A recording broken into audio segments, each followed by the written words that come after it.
Foi em Coimbra que este fórum juntou pessoas em situações de pobreza e estruturas sociais que dão corpo à Estratégia Nacional de Combate à Pobreza.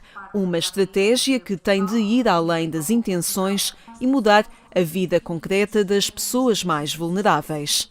É um momento, é uma oportunidade que colocamos os cidadãos que viveram ou que ainda vivenciam as situações de pobreza e exclusão social em diálogo com os partidos políticos, em diálogo com as entidades públicas responsáveis pelas mais diversas áreas, para que na primeira pessoa possam apresentar também as suas necessidades, as suas angústias, os seus anseios, mas também na sua perspectiva quais poderão ser as melhores soluções para combater a pobreza e a exclusão social. Teve um impacto significativo na pobreza em Portugal.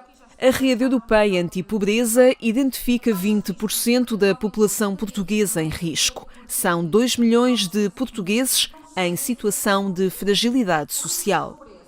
Estes dados reportam-se a 2021, que saíram em 2022, e por isso temos que ter presente que estes dados não coincidem com a realidade, com o que as pessoas estão a viver no dia-a-dia. Nós trabalhamos com as pessoas através dos nossos conselhos locais de cidadãos, que nos retratam as suas angústias, as suas necessidades e as suas preocupações, sobretudo com o aumento do custo de vida, que nós todos vivenciamos e que se reflete no empobrecimento da população e com impactos muito significativos na área da habitação, na área da alimentação e por aí fora, não é? Nas mais diversas áreas.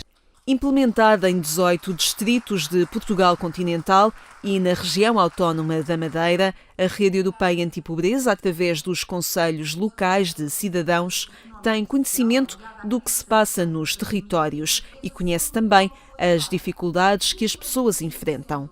Estas dificuldades se devem, sobretudo, ao aumento da inflação, ao aumento do custo de vida, que se reflete depois na sua saúde mental, no seu bem-estar e na gestão diária que as pessoas fazem diariamente, tendo presente também os seus rendimentos disponíveis.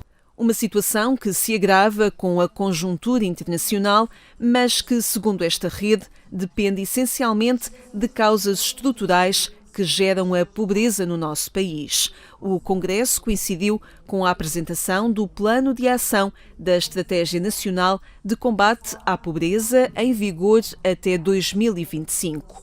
Uma abordagem da qual se espera que supere intervenções setoriais e se detenha numa visão global da pessoa.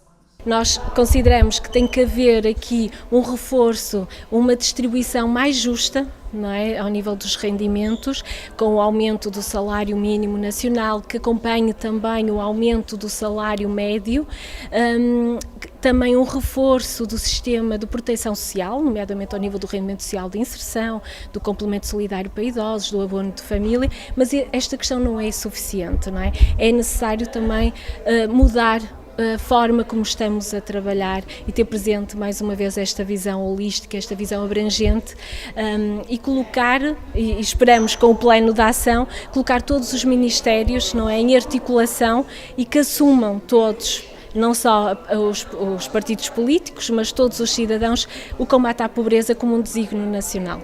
Foi com a entrada de Portugal para a então Comunidade Económica Europeia em 1986 que a pobreza começou entre nós a ser objetivada também como um problema público e não apenas uma questão de pobres. Porque na história da própria CEE já havia, nos países na altura, os mais desenvolvidos, a objetivação da pobreza como problema público e não dos pobres. A pobreza é um problema social da esfera pública. O que é que isto quer dizer? Que é um problema de sociedade. E a partir daí é que se começou a falar de pobreza em Portugal.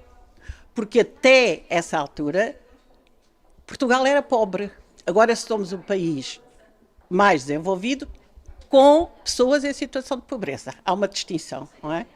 E há políticas públicas dirigidas às pessoas que vivem, experimentam essa condição de vulnerabilidade, pobreza e exclusão. Este reconhecimento desencadeou políticas públicas específicas que nem sempre geram os efeitos esperados. A Rede Europeia Antipobreza, desde 2012, que monitoriza e aponta medidas para que esta situação se altere.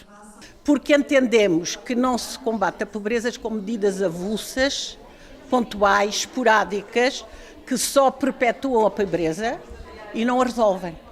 E, portanto, a estratégia é um sinal de esperança e que acreditamos que é um plano, portanto, um fio condutor, ao longo do tempo, com ações e medidas articuladas entre os vários setores, que vai conseguir combater a estrutura, isto é, as razões da pobreza.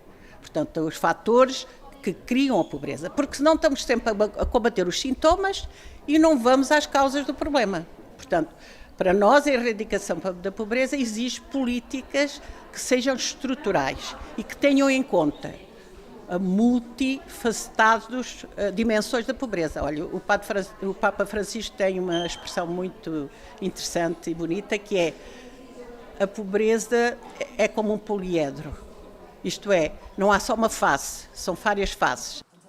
Os responsáveis entendem ainda que é necessário trabalhar a nível local, envolver autarquias e instituições sociais, isto porque o rosto da pobreza varia muito segundo a sua territorialidade.